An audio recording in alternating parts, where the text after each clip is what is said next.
Halo, assalamualaikum warahmatullahi wabarakatuh. Selamat datang kembali di channelnya Pekerja Migran Indonesia. Kawan-kawan semuanya, bagaimana kabarnya nih hari?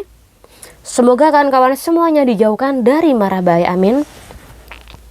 Semoga kawan-kawan semuanya selalu dalam lindungan Tuhan Anda, selalu dalam lindungan Allah SWT, amin.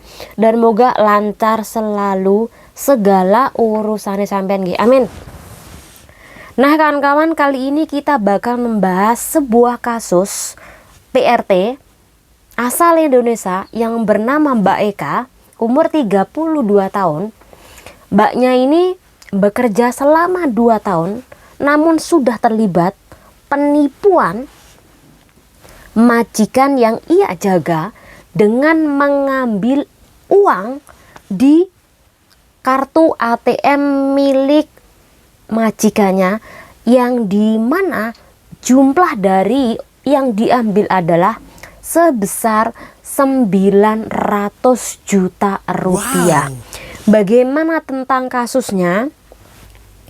Silakan kawan-kawan disimak videonya sampai habis. Sekali lagi, ini adalah pelajaran, ini adalah kasus yang menurut aku ini sebagai titik dari sebuah kasus-kasus lainnya yang dimana penyebabnya ini sama saja, yaitu tentang masalah hutang. Jadi silahkan disimak videonya sampai habis tanpa berbasa-basi. Ini adalah kasusnya.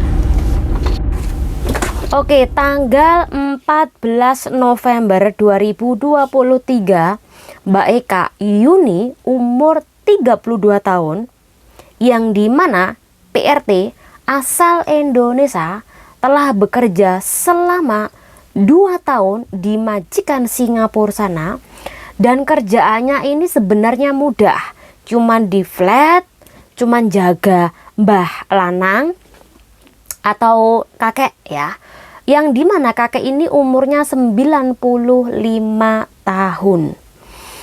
Kita tahu orang yang sudah tua atau kakek nenek ya, biasanya kita tahu ya, mereka ini kalau sudah tua jalan ini biasanya agak terkendala, kesehatan sudah mulai menurun. Begitu juga kakek yang umur 95 tahun ini, jalannya ini tidak lancar kan kawan. Bahkan ketika pergi kemana-mana, beliau ini tidak kuat. Jadi beliau ini menyerahkan semua urusan rumah tangga ini kepada si Mbak Eka. Bahkan saking percayanya sama Mbak Eka yang telah bekerja hampir 1 tahun di sana, ini langsung diberi kepercayaan memegang kartu ATM, bahkan diberi PIN-nya sekalian. Nah, ini fungsinya untuk mengambil uang di ATM tersebut untuk keperluan mereka selama beberapa bulan. Saat itulah mbahnya menyerahkan sama Mbak Eka tadi sekitaran tahun 2021. Jadi setelah kerja 1 tahun baru diberi kepercayaan memegang kartu ATM sekitaran bulan Agustus. Ya. Entah kenapa sekitaran bulan Januari tanggal 30 sampai dengan 7 Juli 2023, Mbak Eka ini telah melakukan pengambilan uang secara besar-besaran.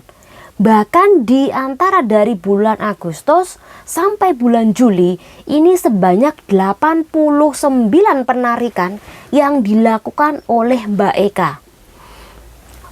Tapi pada awal-awalnya itu penarikan normal kan kawan.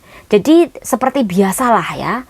1 bulan sekali, 1 bulan kadang-kala 2 kali, bahkan 3 kali pengambilan. Namun bulan-bulan Agustus sampai dengan Juli ini banyak banget, sampai 59 kali penarikan.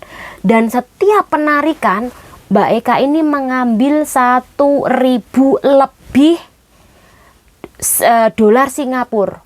Berarti kalau kurskan Indonesia berapa kawan-kawan? 11 jutaan lebih ya. Kalau bilangnya 1000 lebih Hongkong dolar, dolar Singapura berarti ya sekitaran hampir 15 juta ya. Kalau lebih loh ya. Nah, karena di sini ngomong katanya lebih. Oke. Dan mungkin Mbak Eka sudah kena batunya ya, mungkin karena sudah apesnya. Terakhir bulan Juli tanggal 7 dia terakhir ngambil. Tanggal 10 bulan Juli 2023 mbah yang dijaga ini meninggal dunia kan kawan. Ketika meninggal dunia, saat itulah secara otomatis anak laki-laki dari kakek ini itu kan tidur di sana, di flat sana sama si Mbak Indonesia tadi.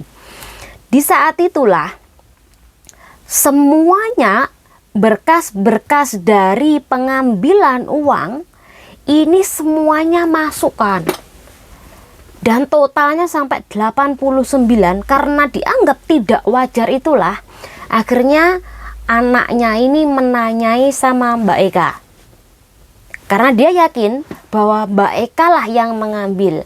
Karena sejak awal Mbah Lanang ini atau kakeknya ini mempercayakan kartu ATM kepada Mbak Eka, dan itu pun atas persetujuan si anak laki-lakinya itu. Jadi saat itulah anak laki-laki ini langsung nuduh kepada Mbak Eka. Awalnya Mbak Eka ditanya ini, semuanya yang kamu ambil totalnya ada berapa? Mbak Eka bilang katanya, aku hanya mengambil 30.000 dolar Singapura sana. Tapi sekali lagi anak dari majikan itu tidak percaya kan kawan. Dia terus mendesak Mbak Eka untuk bicara jujur. Berapa sih yang kamu ambil dari kartu ATM bapakku? Akhirnya Mbak Eka disitulah ngaku kalau jumlah total yang ia ambil ini sebesar 88.000 dolar Singapura sana, atau kalau dikurskan di Hongkong dolar ini sebesar 496.000 Hongkong dolar, 400 rupiah. Kalau dikurskan di Indonesia ini sebesar 900 jutaan kawan-kawan. Jadi di dalam bulan Agustus sampai Juli Mbak Eka ini untung 900 juta dari mesin ATM milik kakek yang ia jaga. Nah, setelah itu Mbak Eka ini langsung ditangkap oleh polisi atas laporan dari anak majikan tadi. Kemudian di saat itulah polisi juga menggeledah kamarnya Mbak Eka dan cuman menemukan uang sebesar 7.000-an di kamar Mbak Eka tadi. Nah, di saat itulah akhirnya ditangkap dan kemudian keputusan dari pengadilan ini adalah penjara 15 bulan. Dan kemudian dari pihak jaksa penuntut atau pengacara dari anaknya tadi ini sebenarnya menuntut hukuman selama 16 bulan sampai dengan 20 bulan. Tetapi hakim dari pengadilan Singapura sana memutuskan cuman 15 bulan, dan hakim juga menyita aset-aset dari Mbak Eka.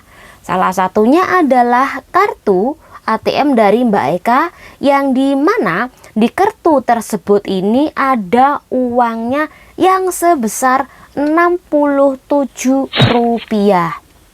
Jadi sekali lagi ini menjadi hak pribadi anaknya tadi, walaupun dirasa kurang karena sekali lagi apa yang diambil ini tidak sesuai apa yang ia kembalikan kepada anak majikannya. Tapi sekali lagi hukum di sana sudah menjatuhkan bahwa Mbak Eka harus membayar dengan cara dihukum 15 bulan tadi.